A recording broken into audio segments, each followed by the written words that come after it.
Good day, everyone. We will be discussing about know your costs, an activity on fixed, variable, and marginal costs. Well, I am Angela Monteza together with my group mates, Shaira Dumalagan, Clarice Domingo, and Liza La Rosa.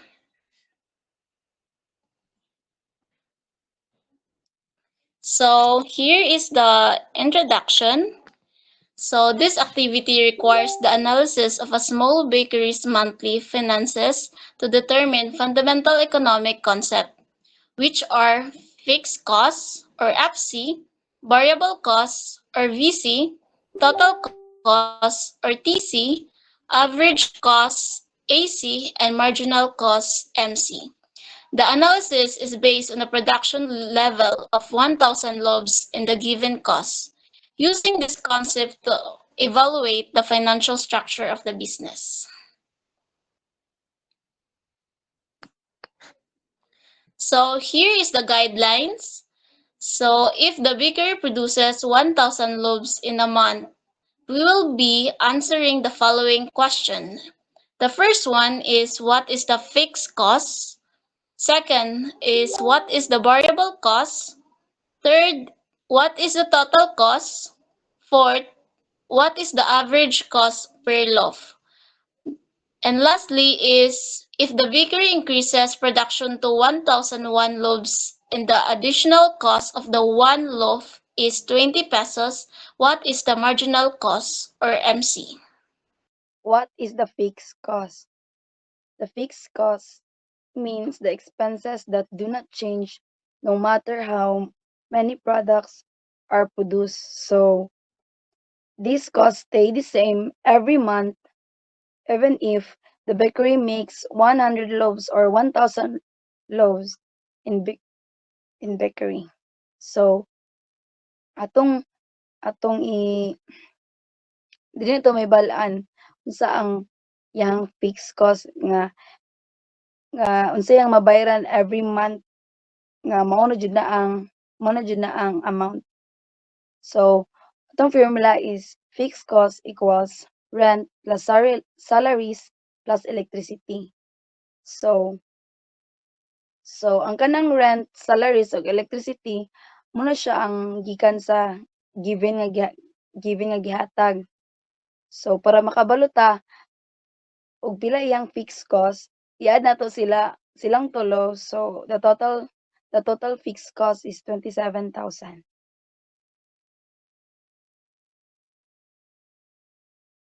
So the second question is what is the variable cost or VC?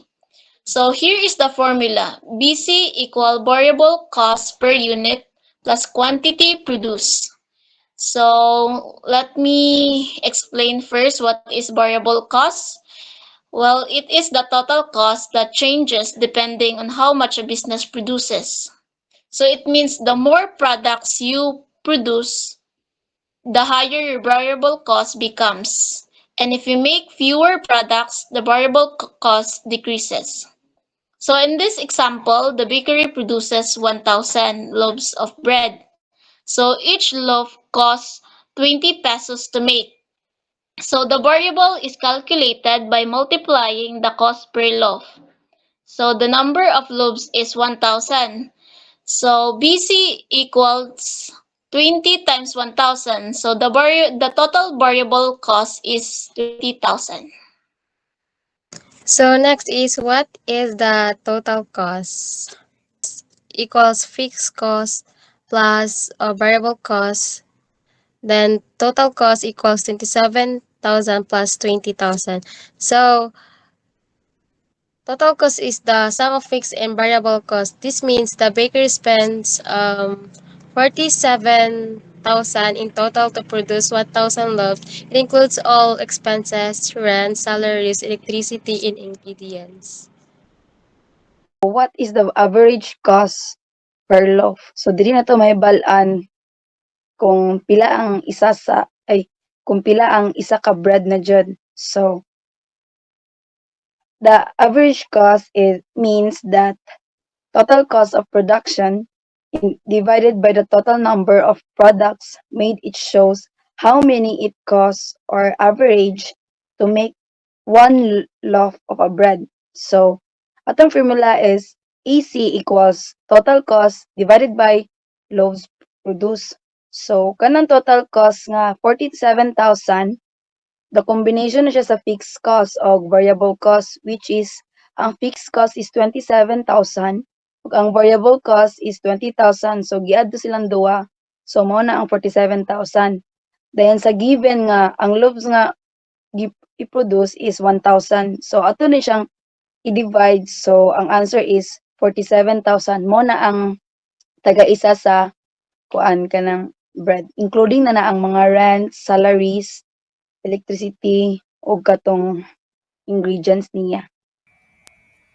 So for our last question, if the bakery increases production to 1,001 loaves and the additional cost of the one loaf is 20, what is the marginal cost or MC?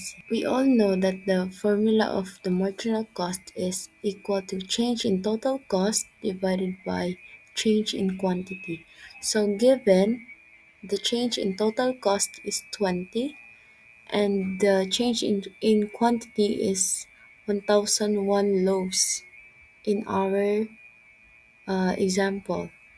But and if we will minus it uh, to the katong past na loaves which is 1000. So 1001 minus 1000 is equal to 1. So 20 divided by 1 is equal to 20. So that will lead us to marginal cost of 20.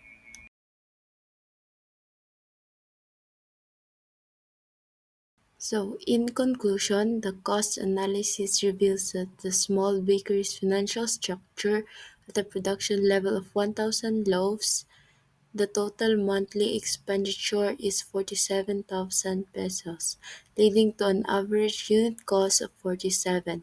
Crucially, the marginal cost of 20 is lower than the average cost, indicating that the producing of additional loaves is currently cost-effective as each new loaf costs only the variable ingredient cost, illustrating an important concept in short-run production decisions. Thank you. Thank you.